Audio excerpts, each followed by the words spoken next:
கத்திரிக்காய் துவையல் 2 நாள் வரைக்கும் கெடாமல் இருக்குங்க. கத்திரிக்காய் பச்சடி, கத்திரிக்காய் துவையல். தேவையான பொருட்கள்: கத்திரிக்காய் 200 கிராம், மீடியம் சைஸ் 2 தக்காளி, 4 பச்சை மிளகாய், ஒரு 8 காஞ்ச மிளகாய், பூண்டு ஒரு 10 பல், 1 ஸ்பூன் தனியா, 1 ஸ்பூன் உளுந்து, 1 ஸ்பூன் கடலைப்பருப்பு, 1/2 ஸ்பூன் வெந்தயம், 1/2 ஸ்பூன் கடுகு, கொஞ்சமாக புளி. ஏன்னா தக்காளி போடுறதுனால புளி கொஞ்சமாக ஒரு 2 கொட்டை அளவு புளி. இப்போ கடாயில் எண்ணெய் சேர்த்துக்கலாங்க.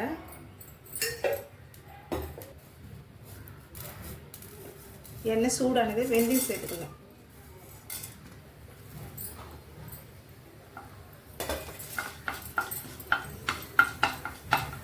இப்போ இதோடவே கடுகும் சேர்த்துடலாம்.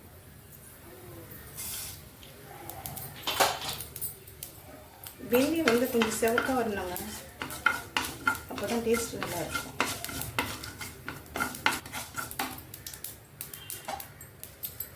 இப்போ வெந்தயம் கடுகு வறுபட்டாச்சு. இப்போ தனியா, கொத்தம்பருப்பு, உளுந்து, முழு உளுந்து, கடலைப்பருப்பு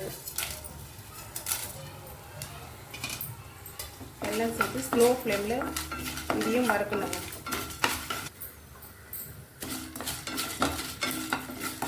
இது கொஞ்சம் லைட்டாக வறுத்த பிறகு இந்த காஞ்ச மிளகாய் கம்மியாக இருக்குது, 4 பச்சை மிளகாய்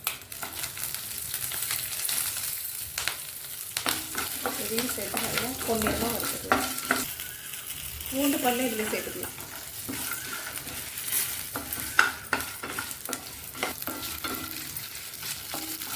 இந்த பச்சை மிளகாய் காஞ்ச மிளகாய் வறுப்பட்டுச்சு, தட்டுக்கு மாட்டிக்கலாம்.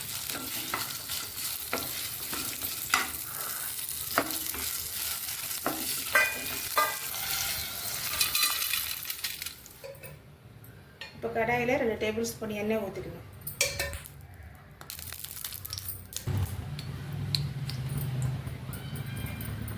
இப்போ எண்ணெய் காஞ்சிடுச்சுன்னா கத்திரிக்காய் போட்டுக்கலாம்.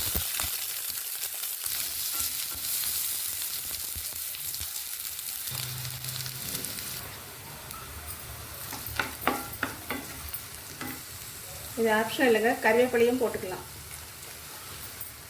டேஸ்ட்டாக இருக்கும். இப்போ கத்திரிக்காய் 50% வதங்கிடுச்சுங்க. இப்போ தக்காளி சேர்த்துக்கலாம்.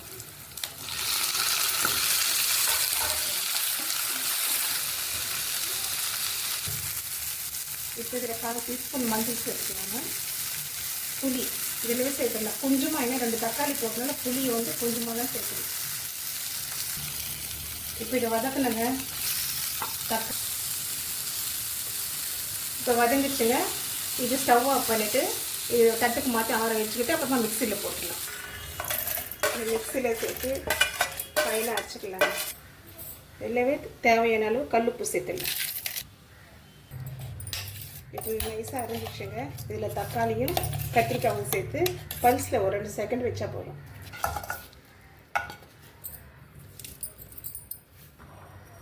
இதில் தண்ணி எல்லாம் ஒன்றும் சேர்க்க வேண்டாங்க, இது அப்படியே பல்ஸில் 2 செகண்ட் வச்சா போதும்.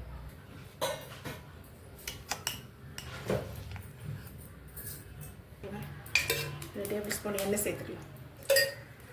எண்ணெய் காஞ்சதே பெருங்காயம் போட்டுக்கலாங்க. இப்போ சீரகம் 1 ஸ்பூனு,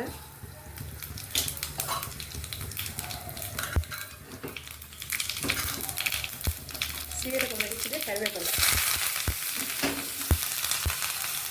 காஞ்ச மிளகாய்,